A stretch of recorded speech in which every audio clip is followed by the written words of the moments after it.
The subject of licensing as it relates to photography can be confusing, and rightfully so. It's not the easiest subject to understand, and very few people are thoroughly familiar with the topic. Unfortunately, though, because of this unfamiliarity, many individuals and businesses make assumptions, and they end up using or distributing photos that they're really not supposed to. Now, I will break down the subject of licensing photography and try to explain some of the basics, but honestly, I could spoil this whole video by providing you with one simple question that you can answer yourself. If there is an image or a set of images in question that you would like to use commercially or distribute to another party for them to use commercially, the question is this: do you have clear, written permission from the original photographer to do so? If the answer is yes, you're good to go. But if the answer is no, then before you do anything with the images, you need to obtain that permission from the photographer. And individuals who are uneducated about licensing usually ask why. Why in the world do I need to get permission from the photographer? Because of one word: copyright. A majority of the time, the photographer still holds the copyright or owns those images, and this is where most of the confusion comes from. You see, the product that we create as photographers is very different than a hard good or something you could pick up off a store shelf.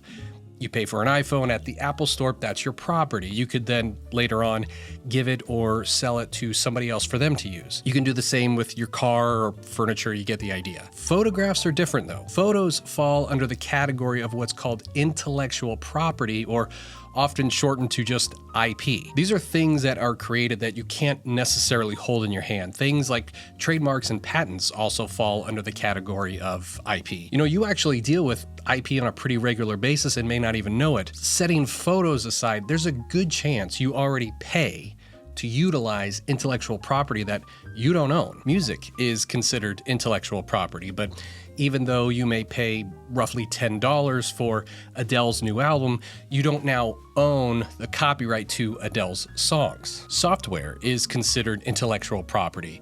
If you or your company pays for CRM software or accounting software like QuickBooks, you don't own or hold the copyright to that software. You may not know it, but in those scenarios, the fine print states that what you are actually paying for is a license. And a license is simply a contract granting legal permission to listen, watch, use, or utilize somebody else's intellectual property. If a real estate agent pays a photographer to shoot a property, if an interior designer pays a photographer to shoot a living room, if an architect pays a photographer to shoot a new commercial building downtown, 90% of the time, the photographer still owns and holds the copyright to those images. Their clients are paying the photographers for a license to use the photos that they create. The clients do not own the images outright. And before you go thinking this is some new modern day concept created by photographers in the digital age, rest assured, laws around copyright have been around for a very, very, very long time. In fact, in the United States, the basics of copyright law have their roots in the Constitution. Copyright law also grants photographers the ability to give their clients specific permissions on what they can do with the images. For instance, if an interior designer hires a photographer to shoot a project, that photographer typically grants them a license to use the images on their social media, their website, print materials, etc., kind of boilerplate stuff. But most of the time, that license does not grant the interior designer the ability to distribute the photos to other parties for them to use. The interior designer does not have the automatic right to allow other Instagram accounts to repost the photographer's image. The interior designer does not have the right to give the photos to a furniture company for them to use on their website. And the majority of the time, the interior designer does not have the automatic right to enter those photos into some kind of contest or even place them in an editorial piece. In each one of those scenarios, that third party involved needs to obtain some kind of written permission directly from the photographer, not the interior designer. And yes, many times those third parties would need to pay some kind of licensing fee. But if a photographer is paid by the business that originally commissioned them for the shoot, why would they charge another company who wants to use some of those same photos? I'm just going to say it. This argument is kind of silly. I honestly don't know of any other kind of for-profit business that follows this model. If you are in some sort of company or business or own a company or business and say 10 people pop up that want your product or service, well, more than likely those 10 people are going to pay for that product or service. If 500 people pop up and want that same product or service, those 500 people are going to have to pay for it. I'll give you a real life example. Here in Kansas City, we have a fairly well-known band named Hembury. Several years ago, Hembury put out a song called Holy Water. The band, they sold a few records, they got a good amount of downloads, they made some money from the song, aka they got paid. Not long after the release, Apple approaches them to use that song in a commercial that's going to air during the biggest football game of the year. Yeah, that one. Do you think Apple approached them with that argument? Hey, Hembury, you already made money. You already got paid for the song. Why would you charge us to use that song in our commercial? In fact, you should let us use it for free. It's going to be great exposure for you. Of course not. Apple obtained a license to use that song. Well, wait a minute. I'm very confused. We've never had a photographer request that we pay for a license to use a photo. Most photographers are okay with us using their images as long as we give them credit or tag or mention them on social media. You know, in fact, I'm pretty sure as long as an image is on social media, anybody could use it. Well, you would be 100% wrong. I don't care what you heard from some friend or what some article said. If you read the actual terms and conditions or terms of use from all the major social media platforms, none of them say that. Granted, some individuals are thrown off by this because maybe it's only up until recently they've ever had a photographer request to be paid for use of an image, or maybe it's the first time they've ever heard of it. And honestly, the reason being is most other photographers are not very business savvy, and they don't really know what their images are worth. Photographers aside, most companies don't succeed by giving away their products for free, so ask any seasoned, experienced photographer to use one of their images, they're going to require a photo license be paid for. And as nice as mentions on social media are, or tagging or giving us photo credit, photography is our livelihood. We just can't pay our bills with photo credit or exposure bucks. But the photos are of my product or project. The photos are of something I worked on or I designed. Doesn't that grant me some kind of automatic permission to use or distribute the images? No, most of the time, what appears in the photo has absolutely no bearing on what companies or businesses can use an image or who has the right to distribute it. If I take a photo of a kitchen and the sink has a Delta faucet would still need my permission to use the photo. Just because their product appears in my image does not give them the automatic right to maybe rip it from my website or social media and start using it. No matter if they only wanted to use it on a single Instagram post or place it in a massive full-page ad in Dwell magazine, they still need my permission as the copyright holder. Well, I'm okay with paying a license, but why is the photographer asking me a bunch of questions about what I plan on doing with the photo?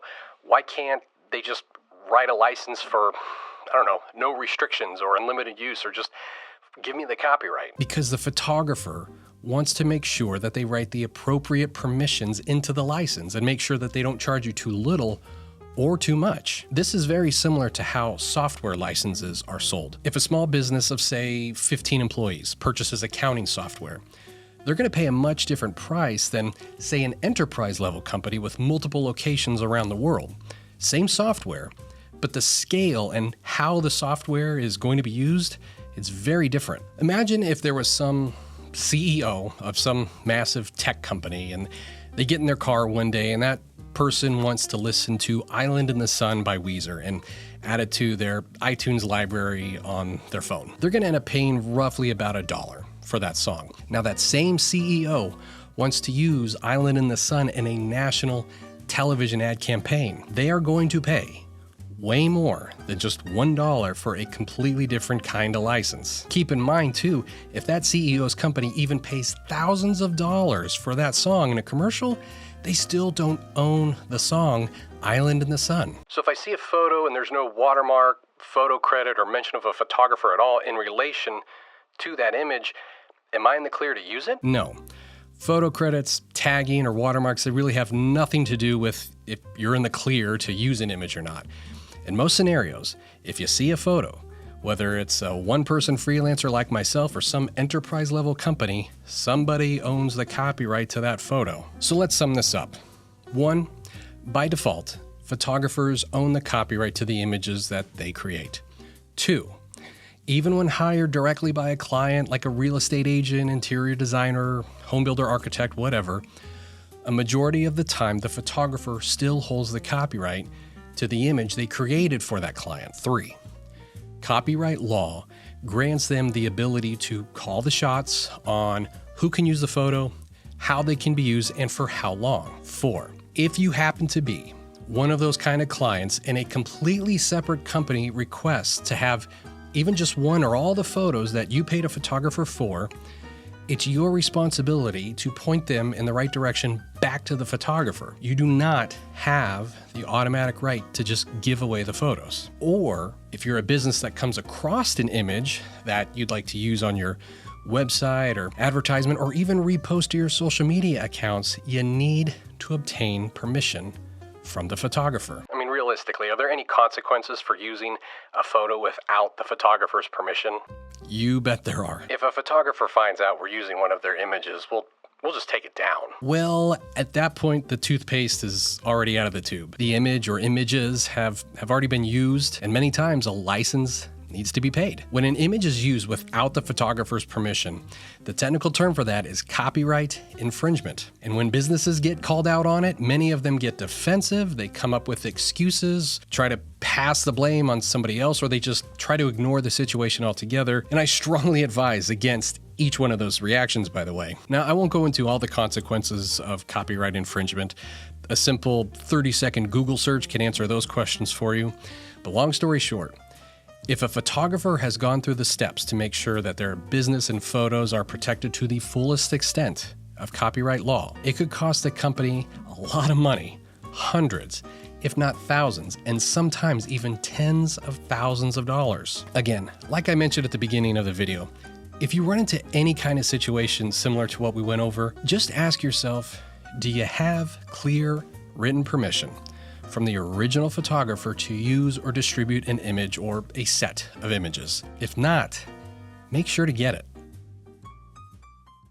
Now, I'm going to go a little bit off script here and add a bit of a little editorial piece here at the end. As professional photographers, we're often placed in awkward and tough situations simply because of taking a stand on our copyrights. And most of the time, the reason is because some person or business who wants to use or distribute our photos made an incorrect assumption about the photos. And even when we tactfully and politely speak up to correct the situation, we're often met with aggressive responses and hostility, sometimes even by our own clients. Us photographers are made out to be stubborn and obstinate, when in fact, all we're doing is trying to prevent or correct a situation where our images have been misused. Any level-headed entrepreneur or store owner does their best to prevent theft of their products that they sell or manufacture. If I'm caught by a store manager for trying to sneak an iPad out the door under my jacket, it'd be pretty ridiculous of me to lash out against the store manager because laws against shoplifting exist. And yet, photographers are met with responses like that constantly. The biggest difference being, instead of an item that you can grab off a store shelf, our products are things that could be lifted with a simple screenshot or emailing an attachment or right-clicking save as. In my personal opinion, I think many people make assumptions about using images because they're just so easy to grab. But just because I leave my car unlocked and the keys are on the dashboard, it doesn't mean someone else is legally in the clear to just steal it. Yeah, it was a lot easier than smashing a window and hot wiring the ignition, but just because it was easier doesn't make it any less illegal. So before you go thinking the photographer you're dealing with is some inflexible, greedy, stubborn jerk, just remember, we're simply professionals running a business, trying to make a living, and prevent the misuse or theft of the images that we produce. That's all.